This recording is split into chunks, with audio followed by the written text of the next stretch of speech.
Let's think about what we've been doing so far. We started introducing elements to our language. We started off with simple things, basic objects, ways to do arithmetic operations on them, ways to compare them. We introduced conditionals as a consequence of that. And we started looking at the first version of ways to actually put things together into pieces of code. So we've covered language mechanisms. We've also covered the first notion of for and while loops and therefore of iteration. And we've also seen that we could write different kinds of computations, each one in a different file that I save away on my machine so I can use when I want to do something with it. Each file contains a piece of code, and each piece of code is some sequence of operations.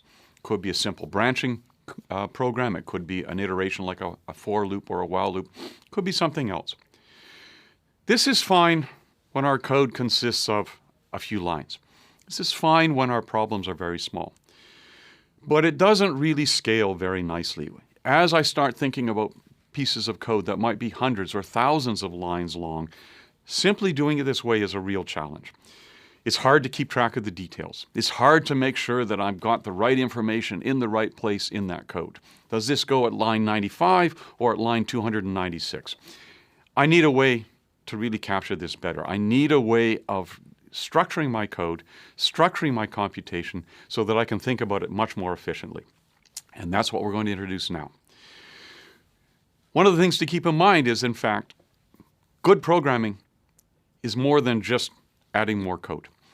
In fact, I would argue that a good programmer is measured not by the number of lines of code she's written, but by the amount of functionality that she's provided, the ability to do computations easily.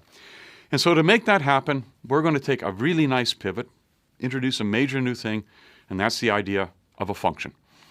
We're going to describe it in a second, but the idea of a function is it's going to give me a way to encapsulate pieces of computation.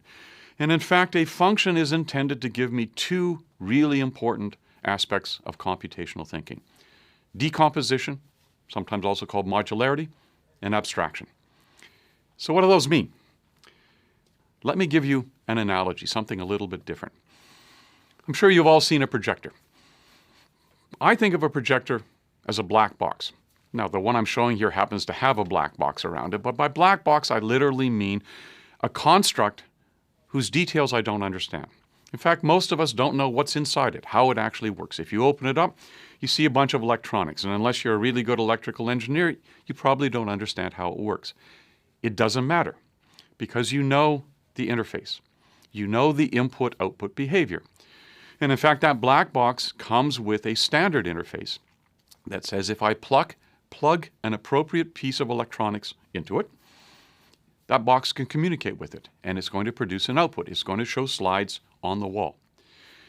That's the notion of abstraction. It's the idea that once I've built something, in this case a projector, might be a piece of code, once I've built something, I don't need to know what's inside it as long as I know how it works. So abstraction in some sense comes with a contract that says if you give me appropriate inputs, I'm going to behave in an appropriate way. That's a really nice idea. That's something that we're going to want to use, and we're going to use it with code. There's a second piece to it, and we'll stick with the projector idea. If you happen to see the opening ceremonies for the Vancouver Olympics, there was a wonderful display in which there was a huge multi-story high structure in the middle of the rink onto which images were projected. Now, it wasn't one projector, it was way too big. It was a sequence of projectors. Each of them took an input, each of them produced an output, and they all worked together in synchrony to produce that wonderful larger image. That's the second big idea, decomposition. That I can, in this case, take different devices, have them synchronized so that they work together to achieve an end goal. I want to use the same thing with code. So we're going to apply those ideas to programming. Decomposition, I'm going to break a problem up into different self-contained pieces. And once I've built them, or even better, once somebody else has built one of them for me, all I need to know is what does it expect as input and what will the behavior be when it gives me an output. And the second big idea, abstraction, that I want to be able to suppress the details inside that method in order to be able to compute something using that computation. And in fact, I just said them in the wrong way. What I first described was really abstraction. Decomposition is that idea of breaking it up into smaller pieces. With those two things together, we're going to now look at how do we make programs have those two properties. Okay, inside of code, with decomposition, we're going to do the same thing we did when we talked about having multiple projectors working together.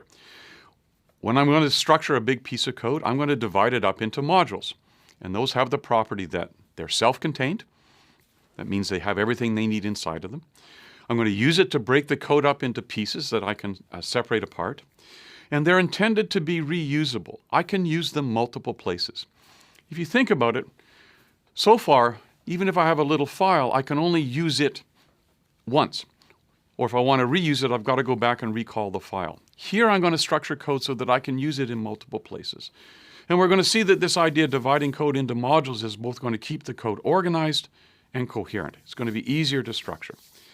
Today we're going to do decomposition with functions. And in a few weeks' time, we're going to see how to do decomposition with classes. An equally powerful idea. We're going to suppress details with abstraction. Again, I said with the projector, I don't need to know what's inside, I just need to know what it does. In programming, we're also going to think of a piece of code as a black box. I don't need to see the details inside once I've written it, or especially if somebody else has written it for me. I, in fact, don't want to see the details inside. What I simply want to know is that it's going to work the way it was advertised. And we're going to achieve abstraction with something called a function specification or a docstring. And in a second, we're going to see examples of both of those. But there's the idea. Abstraction, decomposition. Two powerful ideas that we want to capture inside of computation. One of the things that comes out of this is not only do they work well together, but they can then be used many times. And in fact, not only can they be used many times, I only have to debug it once. It's one piece of code. If I want to make a change to it, I change that piece of code. Anything else that depends on that code will inherit that behavior because they simply depend on that code.